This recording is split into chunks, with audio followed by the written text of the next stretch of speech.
रजनी को बचपन से ही पेंटिंग का बहुत शौक था। वो हमेशा से ही पेंटर बनना चाहती थी, पर उसके माँ और पिताजी ने उसको कभी भी इस चीज के लिए सपोर्ट नहीं किया और उसकी शादी नीरव से हो गई।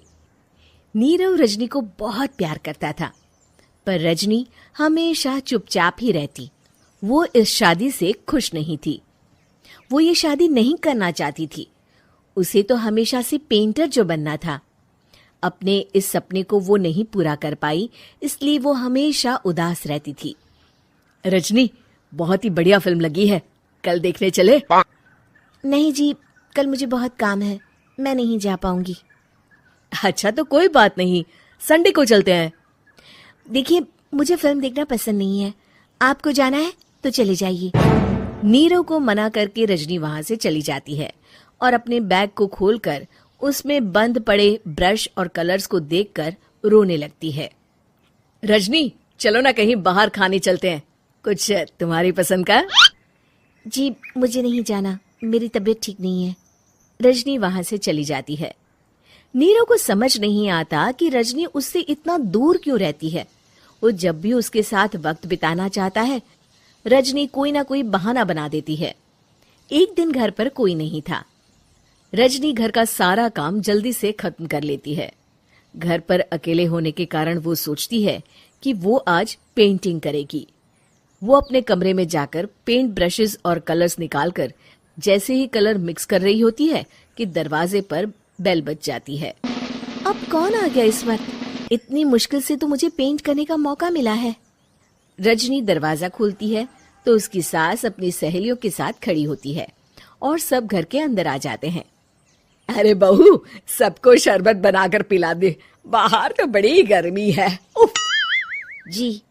रजनी पेंट ना कर पाने से उदास हो जाती है। उसे गुस्सा भी आ रहा होता है कि उसने इस शादी के लिए हाँ क्यों कह दी। वो रसोई में जा रही होती है कि उसकी सास उसे रोकती है। बहू, सबके खाने का भी इंतजाम कर लेना, आज का लंच तो ये सब यहीं करेगी। हाँ। रजनी बिना कुछ कहे रसोई में चली जाती है। सबके लिए खाना बनाती है। सब खाना खाते हैं और रजनी घड़ी देखती है कि ये सब कब जाएंगे ताकि वो अपनी पेंटिंग कर सके। जब शाम होती है तब सब चले जाते हैं अपने घर। अरे बहू, सब तेरे खाने की तो बहुत तारीफ कर रहे थे, सबको बहुत अच्छा लगा खाना। आपको मुझे सुबह बताना चाहिए था ना कि आपकी सहेलियां आ रही है। पता भी है कितना वक्त लगा सारा खाना बनाने में। अरे बहू, तू ऐसे कैसे बात कर रही है मुझसे? तो और कैसे बात करूं? मैं इस घर की कोई नौकरानी नहीं हूं कि इतना काम करूंगी। रजनी अपने कमरे में जाकर दरवाजा बंद कर लेती है। शाम को जब नीरव आता है तो उसकी माँ उसे पूरी घटना के बारे में बताती है। क्या रजनी ने आपसे इस तरह बात की माँ? हाँ, और पता नहीं उसे क्या हो गया है, शाम से बाहर भी नहीं आई है। मैंने तो कई बार आवाज दी, खाना भी नहीं खाया उसने। तू ही बात करके देख ले बेटा। नीरव अपने कमरे का दरवाजा खटखटाता है। रजनी, दरवाजा खोलो, मैं हूं। रजनी दरवाजा खोलती है और फिर वापस जाकर अपने बिस्तर पर लेट जाती है। रजनी, माँ से बात करने का ये क्या तरीका है?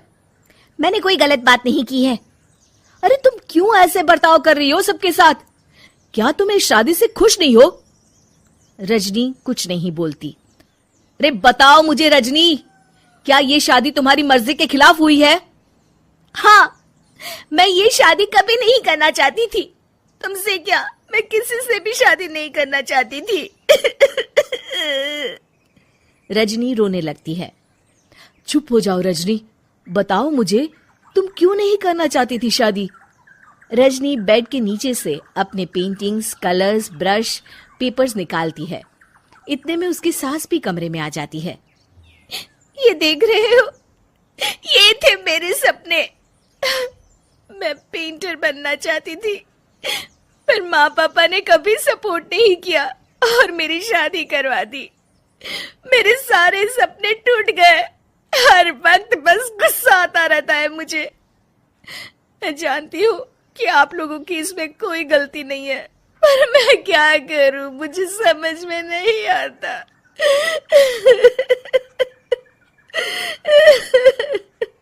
रजनी फूट फूट कर रोने लगती है। मुझे माफ कर दीजिए, आप दोनों के साथ मैं बहुत बुरा बर्ताव कर रही हूँ। अरे रजनी बेटा, चुप हो जाओ तुम। नीरव पानी लेकर आता है। ये लो पानी पियो और शांत हो जाओ। रजनी पानी पीती है और उसकी सास पेंटिंग्स देख रही होती है। अरे नीरव, हमें तो पता ही नहीं था कि हमारी बहू कलाकार है। अरे कितनी अच्छी पेंटिंग्स बनाई है, देखो तो। ये वाली तो मैं अपने कमरे में ले जाऊंगी।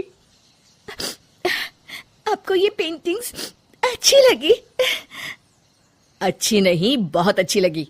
और तुमने हमें बताया क्यों नहीं? तुम जब चाहे पेंटिंग कर सकती हो रजनी। हम तुम्हारे सपनों को पूरा करने में तुम्हारा पूरा साथ देंगे। हाँ बेटा, हम कला की कद्र करते हैं। हम कलाकार तो नहीं, पर मुझे गर्व है कि मेरी बहू एक कलाकार है। रजनी, नीरव और सास तीनों हंस पड़ते हैं।